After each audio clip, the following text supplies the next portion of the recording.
शिवाजी महाराज यांचा जन्म 19 फेब्रुवारी 1620 रोजी झाला. ते महाराष्ट्राचे आराध्य दैवत आणि मराठा साम्राज्याचे संस्थापक होते. शिवनेरीवर जन्मलेले शिवाजी राजे शहाजी भोसले आणि जिजाईचे सुपुत्र होते.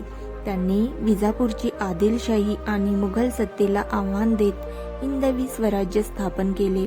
6 जून 1674 रोजी त्यांचा रायगडावर राज्याभिषेक झाला आणि ते छत्रपती म्हणून ओळखले जाऊ लागले.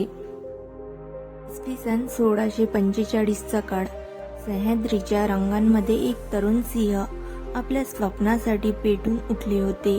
त्यांचे नाव म्हणजे शिवाजी महाराज. लहानपणी आई जिजाऊ त्यांना रामायण महाभारतातील पराक्रमी वीरांच्या कथा सांगत असत.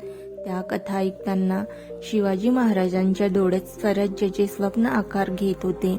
ही भूमी आपली आहे, पण इथे परकीयांचा अन्याय का, हा प्रश्न त्यांच्या मनात सतत धगधगत होता.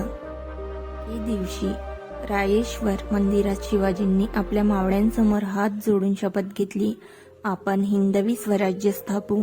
त्या क्षणापासून त्यांचे आयुष्य फक्त एका ध्येयासाठी वाहिले गेले. अफझल खानाचा प्रसंग. विजापूरचा सरदार अफझल खान शिवाजी महाराजांना संपवण्यासाठी निघाला. त्यांची सेना प्रचंड होती, पण शिवाजी महाराजांची बुद्धी आणि धैर्य अधिक प्रबळ होते. प्रतापगडाच्या पायथ्याशी भेट धरली. खानाने कपटाने हल्ला केला, पण शिवाजी महाराज सज्ज होते. वाघनख्याच्या वाराने त्यांनी स्वतःचे रक्षण केले. या घटनेने संपूर्ण महाराष्ट्रात एकच संदेश गेला, शिवाजी महाराज फक्त योद्धा नाही तर रणनीतीचे बादशाह आहे. स्वराज्याचा विस्तार. तोरणा, रायगड, सिंहगड असे अनेक किल्ले जिंकत शिवाजी महाराजांनी स्वराज्य मजबूत केले.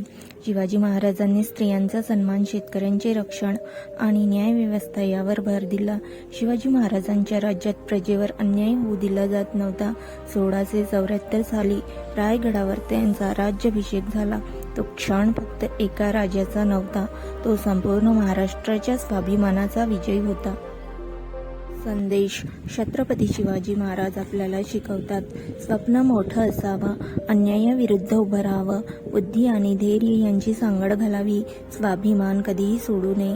शिवाजी महाराज म्हणजे फक्त इतिहास नाही तर प्रत्येक मराठी मनातील ज्वाज्वल्य प्रेरणा आहेत.